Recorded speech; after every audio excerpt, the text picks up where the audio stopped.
Hello students, आप सभी का एक बार फिर से स्वागत है शिमला हायर सेकेंडरी स्कूल के ऑनलाइन क्लासेस में। आज हम class 9th NCERT physics chapter first motion यानी कि गति के टॉपिक को ही आगे बढ़ाएंगे, जिसमें हम आज बताएंगे दिशा के साथ चाल। चलिए शुरू करते हैं। किसी वस्तु की गति की दर और भी अधिक व्यापक हो सकती है अगर हम उसकी चाल के साथ साथ दिशा को भी व्यक्त करें।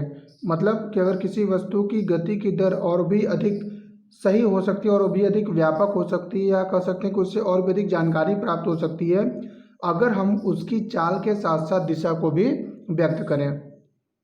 वह राशि जो इन दोनों पक्षों को व्यक्त करती है उसे वेग कहा जाता है। मतलब जिसमें हम चाल के साथ साथ दिशा को भी व्यक्त करें, वह राशि, उस राशि को हम वेग कहेंगे। अतः एक निश्चित दिशा में चाल को वेग कहते हैं। मतलब किसी एक निश्चित दिशा में अगर कोई वस्तु चल रही है, गति कर रही है, तब हम उसको वेग कहेंगे। किसी वस्तु का वेग समान या असमान हो सकता है। यह वस्तु की चाल, गति की दिशा या दोनों के परिवर्तन के साथ परिवर्तित हो सकती है। मतलब वस्तु की चाल बदल रही हो या वस्तु की दिशा बदल रही हो, तो उन स्थितियों में इसके वेग में परिवर्तन हो सकता है। जब एक वस्तु सीधी रेखा में बदलती हुई चाल के साथ गति कर रही है तो हम इसके गति की दर के परिमाण को औसत वेग के द्वारा व्यक्त करते हैं। एक बार फिर से रिपीट कर दें कि जब एक वस्तु सीधी रेखा में बदलती हुई चाल के साथ गति कर रही है तो हम इसके गति के दर के परिमाण को औसत वेग के द्वारा व्यक्त कर सकते हैं। इसकी गणना औसत चाल की गणना के समान ही होती है। देखिए, यदि वस्तु का वेग समान रूप से परिवर्तित हो रहा है तब दिए गए प्रारंभिक वेग और अंतिम वेग के अंकगणितीय माध्य के द्वारा औसत वेग प्राप्त किया जा सकता है। फार्मूला क्या बनेगा आपका? औसत वेग बराबर प्रारंभिक वेग प्लस अंतिम वेग डिवाइडेड बाई 2। अब औसत वेग को हम वी ए वी, यहाँ पे एवरेज, औसत को इंग्लिश में एवरेज कहते हैं इसलिए ए वी लिखा हुआ है। तो V A V equal to U, U प्रारंभिक वेग है तथा वी अंतिम वेग है। तो प्रारंभिक वेग प्लस अंतिम वेग means U plus V divided by 2। अतः औसत वेग बराबर होता है आपका प्रारंभिक वेग प्लस अंतिम वेग डिवाइडेड बाई 2, जहाँ वी ए वी औसत वेग है, यू प्रारंभिक वेग है तथा वी वस्तु का अंतिम वेग है। चाल तथा वेग दोनों का मात्रक समान होता है, अर्थात ms इनवर्स या m मीटर पर सेकंड कहा जा सकता है इसको। m इंटू एस इनवर्स, अगर इंटू का साइन लगाएंगे तो s के पावर में -1 और इंटू के जगह पर अगर डिवाइडेड सिंबल का यूज़ करेंगे तो जो पावर 1 होती है पॉजिटिव हो जाती है, इसलिए वो मीटर प्रति सेकंड पढ़ा जा सकता है। अतः चाल तथा वेग दोनों का ही जो मात्रक है मीटर सेकंड इनवर्स या मीटर प्रति सेकंड होता है। चलिए आगे बढ़ते हैं। अगला टॉपिक है हमारा वेग में परिवर्तन की दर। जैसा कि आपको पिछले ऑडियो में बताया जा चुका है कि वेग में परिवर्तन की जो दर होती है वह त्वरण के नाम से जानी जाती है। एक बार फिर से इसको रीडिंग करके समझाया जाएगा। चलिए शुरू करते हैं। किसी वस्तु की एक समान सरल रेखीय गति के दौरान समय के साथ वेग नियत रहता है। अर्थात किसी वस्तु की अगर गति एक समान है, अर्थात सरल रेखीय गति है, तो इस समय जो इसका वेग होता है वह स्थिर होता है। इस अवस्था में किसी भी समयांतराल में वस्तु के वेग में परिवर्तन शून्य है। यद्यपि असमान गति में वेग समय के साथ परिवर्तित होता है। मतलब अगर गति असमान है तो उस स्थिति में जो वेग होता है समय के साथ साथ बदलता रहता है। इसका मान विभिन्न समयों पर एवं विभिन्न बिंदुओं पर भिन्न भिन्न होता है। इस प्रकार किसी भी समयांतराल पर वस्तु के वेग में परिवर्तन शून्य नहीं होता है। क्या अब हम वस्तु के वेग में परिवर्तन को व्यक्त कर सकते हैं? अतः इस तरह के प्रश्नों का उत्तर देने के लिए हमें एक अन्य भौतिक राशि त्वरण के बारे में जानना होगा, जो कि वस्तु के प्रति इकाई समय में वेग परिवर्तन की माप है। अर्थात त्वरण बराबर वेग में परिवर्तन डिवाइडेड बाई उसमें लिया गया समय। अतः वेग में जो परिवर्तन हो रहा है और उसमें कितना समय लग रहा है, दोनों का जो अनुपात होता है, जो रेशियो होता है, वह त्वरण को व्यक्त करता है। अतः वेग में जो परिवर्तन की दर होती है, वेग में परिवर्तन की दर, दर का मतलब होता है समय, वेग में परिवर्तन करने में जो समय लिया जाता है उसी को हम त्वरण के नाम से जानते हैं। परिभाषा रूप में आप ऐसे कह सकते हैं कि वेग में परिवर्तन की समय दर को त्वरण कहा जाता है। यदि एक वस्तु का प्रारंभिक वेग u से t समय में बदलकर v हो जाता है तो त्वरण निम्न होगा।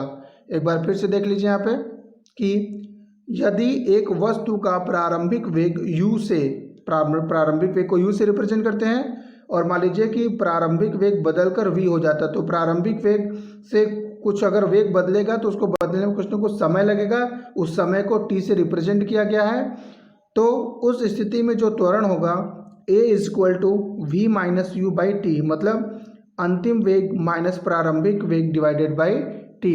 एक बार फिर से रिपीट कर दें कि अगर कोई एक वस्तु है, उसका प्रारंभिक वेग मान लेते हैं कि u है, तो अगर उस वस्तु में कुछ ना कुछ वेग होगा तो उस वेग को तय करने में वस्तु द्वारा कुछ ना कुछ समय लिया जाएगा। तो मान लेते हैं कि प्रारंभिक वेग u है तथा t समय में बदलकर इसका जो अंतिम वेग है वो v हो जाता है, तो त्वरण कितना होगा? त्वरण होगा अंतिम वेग माइनस प्रारंभिक वेग डिवाइडेड बाई t। अतः इस प्रकार की गति को त्वरित गति कहा जाता है। यदि त्वरण वेग की दिशा में है तो इसे धनात्मक लिया जाएगा, अर्थात जो त्वरण हो रहा है वो वेग की दिशा में ही हो रहा है, तो इस परिस्थिति में इसे धनात्मक लिया जाएगा। जबकि यदि यह वेग के विपरीत दिशा में है तो इसे ऋणात्मक चिन्ह के साथ लिया जाता है। त्वरण का मात्रक ms−2 या मीटर प्रति सेकंड स्क्वायर होता है। त्वरण को स्मॉल a से रिप्रेजेंट करते हैं। एक बार फिर से इसका मात्रक बता दूं कि त्वरण का जो मात्रक है वह मीटर इंटू सेकेंड इनवर्स 2, या इंटू के जगह पे अगर आप डिवाइड का सिंबल यूज करेंगे तो मीटर प्रति सेकंड स्क्वायर होता है। यदि एक वस्तु सीधी रेखा में चलती है और इसका वेग समान समयांतराल में समान रूप से घटता या बढ़ता है, तब वस्तु के त्वरण को असमान त्वरण कहा जाता है, या कह सकते हैं कि एक समान त्वरण के रूप में ये जाना जाएगा। स्वतंत्र रूप से गिर रही एक वस्तु की गति एक समान त्वरित गति का उदाहरण है। एक बार फिर से मैं बोल दूं कि जब किसी वस्तु की गति में निरंतर परिवर्तन होता रहता है, बढ़ता रहता है, तो वस्तु के त्वरण को एक समान त्वरण के नाम से जाना जाता है।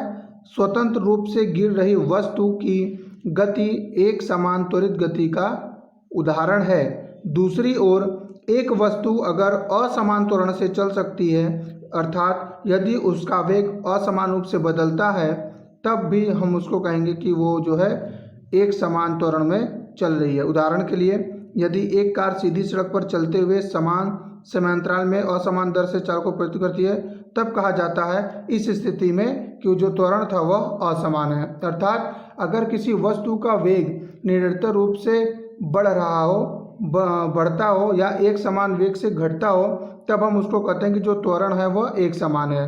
परंतु यदि किसी वस्तु की जो गति है वह असमान त्वरण से चल सकती है, जैसे कि यदि एक कार सीधी सड़क पर चलते हुए समान समय अंतराल में असमान दर से चाल को परिवर्तित कर रही है, मतलब समय तो समान लग रहा है लेकिन जो उसकी चाल है वह असमान है, तो इस प्रकार के त्वरण को या इस प्रकार की त्वरित गति को हम असमान त्वरण के नाम से जानेंगे।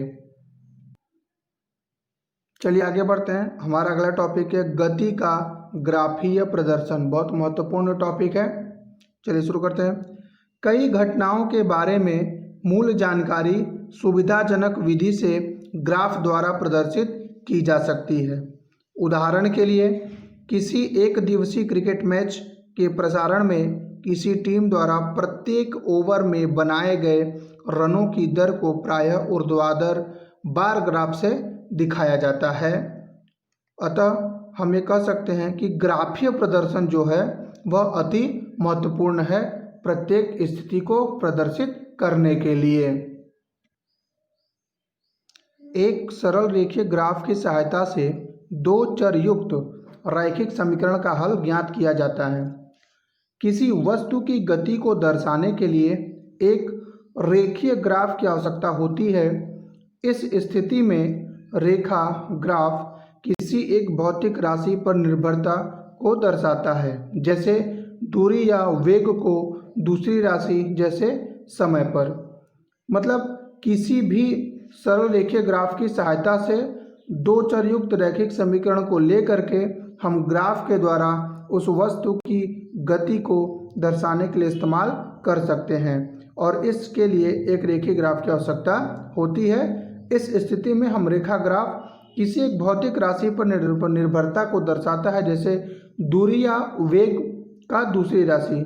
दो चर राशि का इस्तेमाल करके हम एक दूसरे को इसके अनुसार रेखीय ग्राफ मेथड के अनुसार उसको हम प्रदर्शित कर सकते हैं।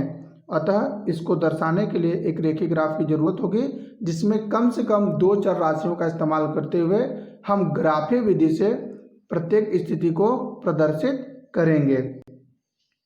अब आगे बढ़ते हैं। अब इसमें जैसे हमारा पहला है दूरी समय ग्राफ। दूरी समय ग्राफ को किस प्रकार ग्राफीय विधि द्वारा प्रदर्शित किया जा सकता है उसको बताया जाएगा। चलिए शुरू करते हैं।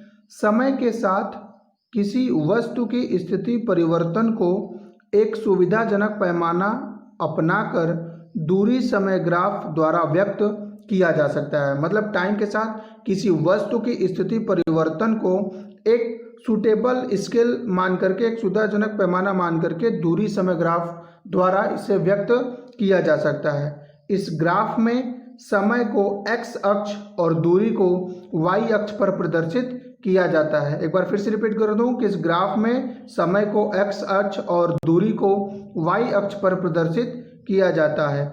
दूरी समय ग्राफ को विभिन्न अवस्थाओं में प्रदर्शित किया जा सकता है, जैसे वस्तु एक समान चाल या असमान चाल से चल रही है, या वस्तु विरामावस्था में है इत्यादि। इन स्थितियों के आधार पर भी दूरी समय ग्राफ को विभिन्न अवस्थाओं में प्रदर्शित किया जा सकता है। जैसा कि आप ये देख रहे हैं, एक ग्राफ है दूरी समय ग्राफ। ये x अक्ष है और ये आपका y अक्ष है। x अक्ष पर समय को प्रदर्शित किया गया है और y अक्ष पर दूरी को प्रदर्शित किया गया है, और एक सुविधाजनक पैमाना माना गया है। ये जो ग्राफ है एक समान चाल से गतिमान किसी वस्तु का दूरी समय ग्राफ चाल है। हम जानते हैं कि जब कोई वस्तु समान दूरी समान समयांतराल में तय करती है तब इसकी चाल एक समान चाल होती है। अतः वस्तु के द्वारा तय की गई दूरी के लिए जो समय होगा वह समानुपाती होगा। इस प्रकार एक समान चाल के लिए समय के साथ तय की गई दूरी का ग्राफ एक सरल रेखा है। जैसा कि आप देख रहे हैं, x अक्ष पर समय प्रदर्शित है और y अक्ष पर दूरी प्रदर्शित है। 0 से 20, 20 से 40, 40 से 60 लिया गया है। तो 0 से 20 आप इसको सेकेंड मान सकते हैं, समय को सेकेंड में आप ले सकते हैं कि 20 सेकेंड में मान लेते हैं कि 10 मीटर की दूरी तय की गई। फिर अगले 20 सेकेंड में 10 मीटर की और दूरी तय की गई, तो यहाँ से हो गया 20। फिर अगले 20 सेकेंड में फिर 10 मीटर की दूरी तय की गई। तो समान समय में समान दूरी तय की जा रही है। मतलब प्रत्येक 20 सेकेंड में 10 मीटर की दूरी को तय किया जा रहा है। तो समान समयांतराल में जब समान दूरी तय की जाती है तो इसका जो ग्राफ बनता है वह एक सरल रेखीय ग्राफ बनता है।